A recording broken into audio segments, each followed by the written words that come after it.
Here is one of the rare examples with a kind of more modern day car. This is a Nissan Frontier. It is, what year is this?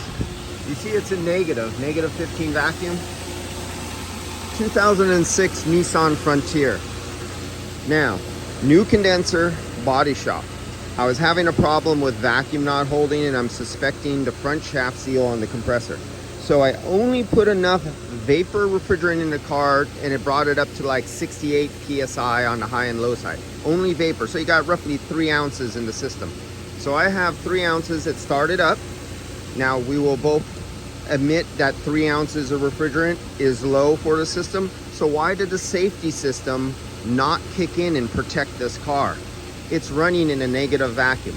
This is one of the very, very rare. Now, this used to be common many years ago, and I'm talking when I was working on cars from the 50s, 60s, 70s, a little bit into the 80s, and it started to become, because of protections, less and less rare.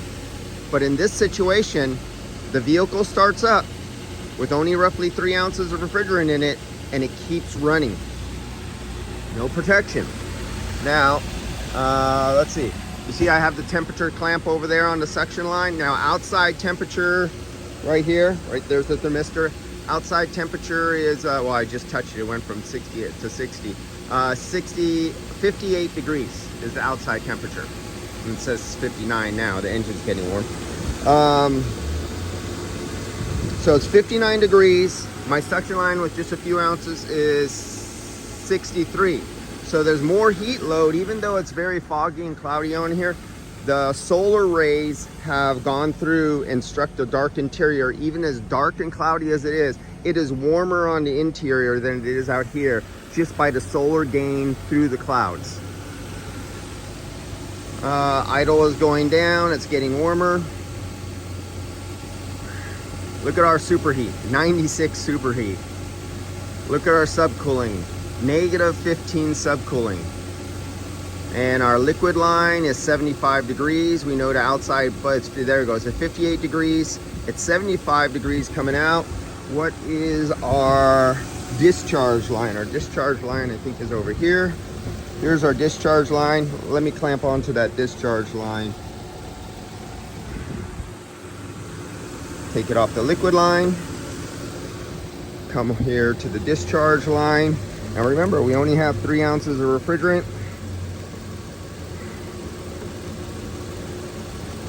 Now we're going into the condenser. Temperature going into the condenser with 3 ounces of refrigerant. That temperature doesn't seem right. I'm on a sticker. Okay, let's get off a sticker. Let's see if I can get a hold of some metal down here without being on an elbow.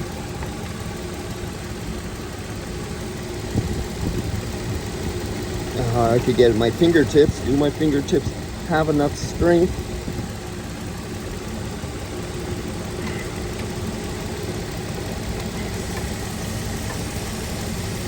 Damn it.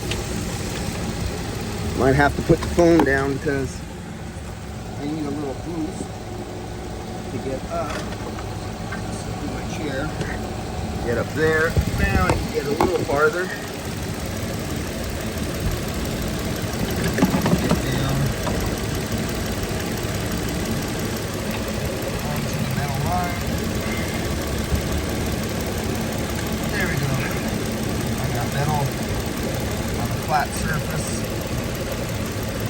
Okay. Now I'm on the discharge line. No stickers, no bends. It's nice and flat.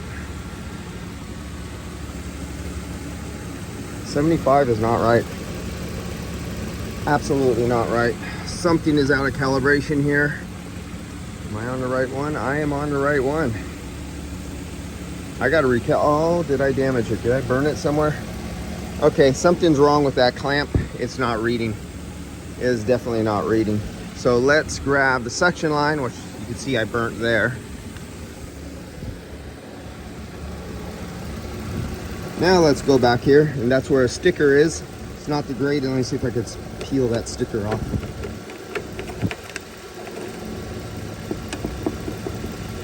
Okay, Now I'm on the flat surface. You don't want to be on any bends. You want that whole sensor touching. There we go. See the suction line? Because I took it on the suction line. That's the temperature that feels more right. 135 degrees.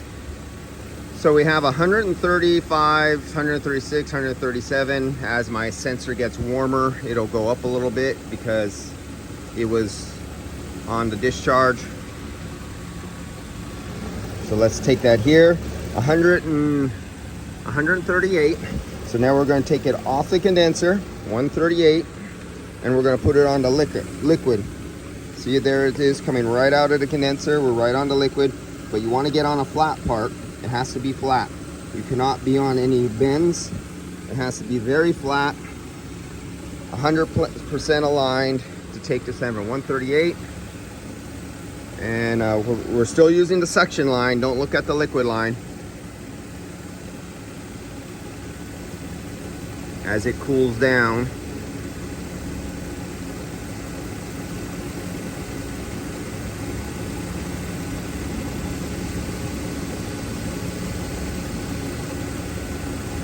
So whoops, there we go. So we have roughly, what was that, 70 degrees difference going across the condenser.